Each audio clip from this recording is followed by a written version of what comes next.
Tony Stewart talks about the end of Stewart-Haas racing, and NASCAR lays out their defense against 2311 and Front Row.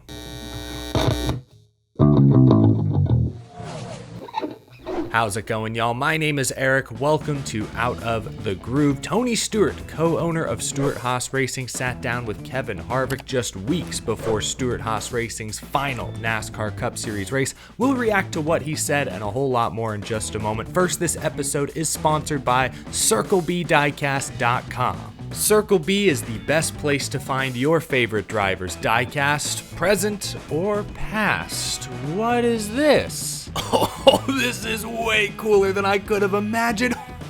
Circle B is now selling signed Richard Petty 1970 Plymouth Superbirds. Wow, and this has some weight to it. Great timing too, because I believe Petty's Garage recently restored Richard's 1970 Superbird. They posted a great video on YouTube of Kyle Petty driving the car at the Goodwood Festival of Speed. That was recent too, really cool. Now you can own that same car in die-cast form. Head to CircleBDiecast.com. I'll put the link to this car specifically down in the description below. Thanks to Circle B for sponsoring the show. 3. That is the number of races Stewart-Haas Racing has left. Well, I guess if you include the Xfinity Series, it's 6. But then I have to get both hands involved. The visual's not as cool. Stewart-Haas Racing is coming to an end, and this week, co-owner Tony Stewart was on Kevin Harvick's Happy Hour podcast and was asked about this being his final season as a NASCAR team owner. Tony said, quote, "Things in life change, priorities change, variables outside your control change as well. NASCAR, you and I have been around it a long time. It's not what it used to be. It's drastically different from what it used to be. That's okay for some people, and for some people it's not. I have a lot of respect for the France family and the opportunities I've had as a race car driver, but this is a time where things are drastically changing in the sport." Tony references the 2311 Front Row lawsuit and then discusses the business challenges of running his race team. "I don't have a Hendrick or Penske truck rentals that other guys have to back their race teams. We have to do it solely on sponsorship, and that's a ton of work. It's more competitive now getting sponsors than it's ever been, I feel like. When you and I started, there were more Fortune 500 companies that wanted to be on cars full time that couldn't because there weren't cars to be on. Now you're fighting for one race, 2 race sponsorships, constantly changing wraps and crew uniforms.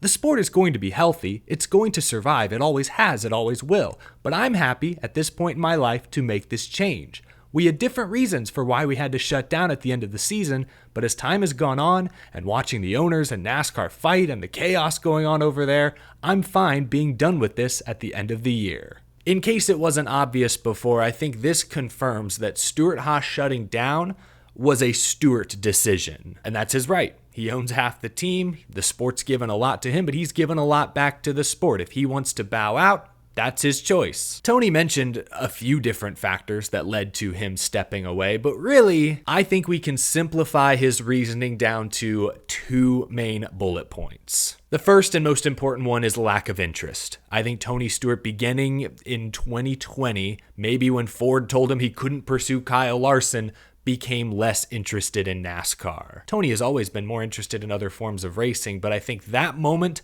combined with him meeting and then marrying Leah Pruitt, getting involved in drag racing, they have a kid on the way now. I think at some point over the last few years, Tony Stewart's attention became diverted elsewhere. I believe, as a result, the team's performance began to struggle on the racetrack. It's clear Stewart-Haas never fully wrapped their head around this next-gen car. Early on, they were hit with several major penalties, and the performance just never got back to what it was in the Gen 6 era. So I think the first bullet point is simply Tony Stewart lost interest. And hey, that happens. I don't blame him for that. But the second bullet point Stewart mentions there as well is the money side. Jeff Gordon has said that Hendrick Motorsports hasn't turned a profit in a decade. Would Stewart-Haas be anything close to what it is today without the deep pockets of Gene Haas? I'm not so sure. Tony Stewart raced during the gold rush Home Depot on the car nearly every week. Times were simpler back then. I would venture to guess that teams didn't have the kind of sales departments they have now, because back then you didn't have to worry about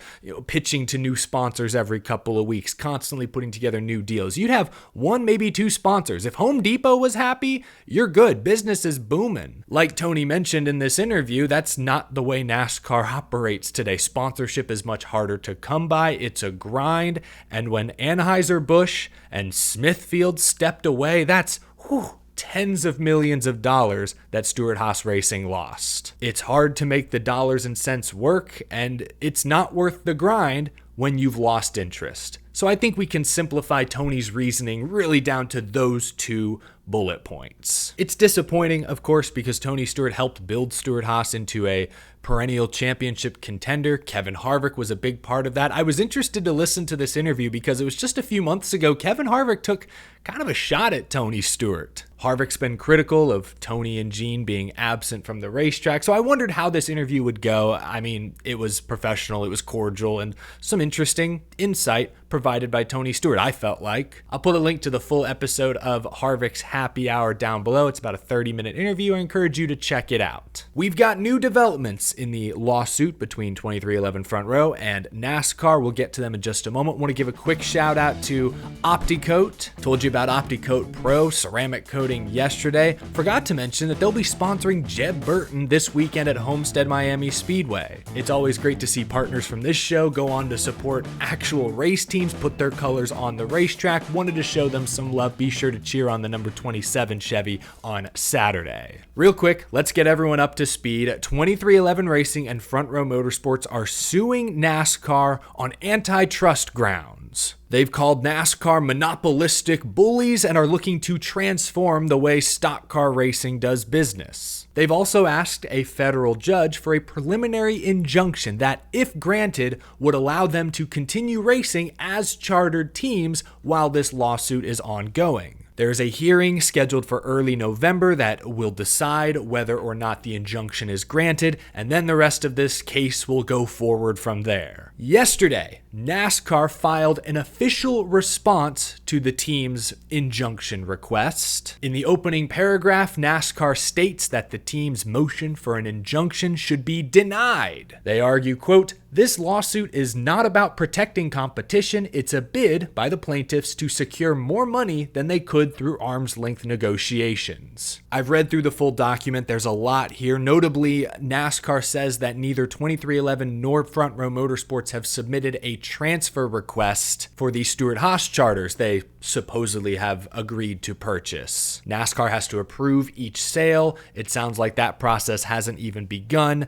NASCAR said last week they are making plans to go forward in 2025 with only 32 charters in use instead of the usual 36. So right now, Front Row and 2311 have 2 charters each. That's 4. Those are set to expire at the end of this year. As of right now, they have not officially purchased those Stewart-Haas charters. So we'll wait and see what happens there. There's so much in these documents. I'm going to do my best to touch on some of the highlights. Notably, the teams have taken issue with part of the new charter agreement that NASCAR proposed a couple months ago that would waive the team's rights to sue NASCAR on antitrust grounds. NASCAR in this document argues that it's inconsistent for 2311 and Front Row to oppose that section of the agreement when supposedly the 2016 agreement that they both signed featured the same clause. NASCAR also argues that it's hypocritical for the teams to sue NASCAR over what they deem to be an unfair charter negotiation, while simultaneously, through this injunction, are asking to still be part of the charter deal. NASCAR then referenced an old court case to try and support this precedent. The document says, quote, "A preliminary injunction simply should not issue when a plaintiff literally seeks through an antitrust claim to dissolve the very contractual relationships which it seeks to have preserved through preliminary injunction. NASCAR adds this a little later in the document, quote, "Plaintiffs' push for a charter ultimately dismantles their antitrust narrative, revealing their strategy to profit from the very system they simultaneously call anti-competitive." NASCAR also argues that granting them their charters would upend the status quo. Again, NASCAR says the status quo is 32 charters. That's what we're set on for next year. That's what we've budgeted for. NASCAR summarizes by saying, quote, "These contradictions expose plaintiffs' motive to use this court to extract more money and better contractual terms from NASCAR." Obviously, NASCAR is urging the court to deny the teams their injunction request. There's a hearing again scheduled for early November. We'll have to wait until at least then to find out the result. This document also includes some of NASCAR's arguments against the actual antitrust case as well. As always, I'd like to preface this by saying I am no legal expert, but these are just the passages I found the most interesting. The teams have cited the fact that NASCAR owns ISC, who owns many of the tracks, also the fact that NASCAR owns ARCA, as examples of NASCAR being a stock car monopoly. NASCAR pushes back against this. I don't know the exact law, but NASCAR in this document argues that the statute of limitations for those kinds of complaints has run out. The document says, quote, "Plaintiffs' allegations concerning contractual terms present in the 2016 charter, NASCAR's 2018 acquisition of ISC, its 2019 acquisition of ARCA, and the 2019 adoption of the next-gen car requirements are all barred by the 4-year statute of limitations applicable to antitrust claims." That's their argument. Don't know if it's true or not. NASCAR also argues that it's hypocritical for the teams to complain about the next-gen car. They quote, I think, Denny Hamlin, who once called the next-gen car, quote, "a net positive for the sport." I don't know if that kind of evidence would hold up in court. Like, sure, Denny Hamlin has said positive things about the next-gen car in the past. He's also said negative things about the next-gen car in the past. So I'm not sure how strong that evidence truly is, but they do at least attempt to use some of Denny Hamlin's words against him. NASCAR points out that ISC was already owned by the France family before they officially merged with NASCAR, and they argue that ARCA was never a serious competitor. They little brothered ARCA. Listen to this passage. ARCA, acquired by NASCAR for only X dollars amount, they left that blank, it was redacted, was never a potential competitor to NASCAR. Dang, the word only. Ugh, that's so disrespectful. Much of this document is NASCAR citing old court cases as evidence of why this case should either be thrown out or evidence as to why the injunction should not be granted. So there's a lot of word soup going on when you read through these pages, but those are just some of the passages that jumped out at me that I wanted to share with you today on the show. Again, I am no legal expert. If I am going to offer any sort of personal opinion, and this is after hearing 2311 and Front Row's arguments a couple weeks ago, and now NASCAR's arguments here today, I guess the way I feel about this is that I love a good family-owned restaurant. You know, like a good neighborhood spot, great food, tradition, popular amongst the community. Like, I love a small mom-and-pop shop, family-owned business. But when we're dealing with a billion-dollar sports organization, family-owned, traditional can sometimes become stubborn. I live in Dallas now, and folks around these parts aren't huge fans of the way the Jones family continue to own and operate the Dallas Cowboys organization. I think about that. I would consider them stubborn, and the Dallas Cowboys have not reached their full potential in decades. The France family has built something incredible over the last 76 years. They deserve much of the credit for NASCAR's success, but they're also responsible for the decline. NASCAR, the business, is obviously not humming along as nicely as it used to. Would more collaboration between NASCAR and the teams help the sport? Maybe. Do I believe that Jim France and the France family are sometimes too stubborn for their own good?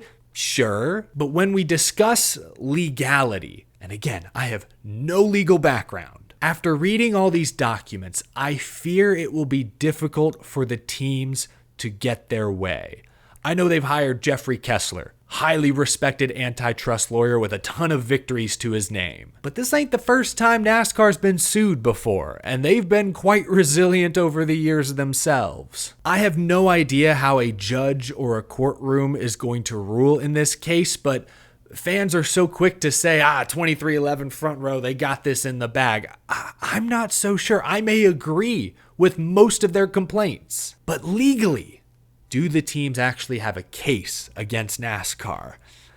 I'm not sure. And I do agree with NASCAR that the teams are mainly using this lawsuit to try and regain some sort of leverage. I'll be really curious to see how this ends up. I think if the injunction is granted, that's obviously a big win for the teams in the short term, but I'm not sure what that would tell us about the case itself. My point, I guess, in conclusion, is that I see a lot of fans who seem to be prematurely celebrating this as a big win for 2311 front row and the teams. And that's all well and good, may very well end up that way, but I think it's foolish to underestimate NASCAR in this legal battle. We may think 2311 and front row have a slam dunk case.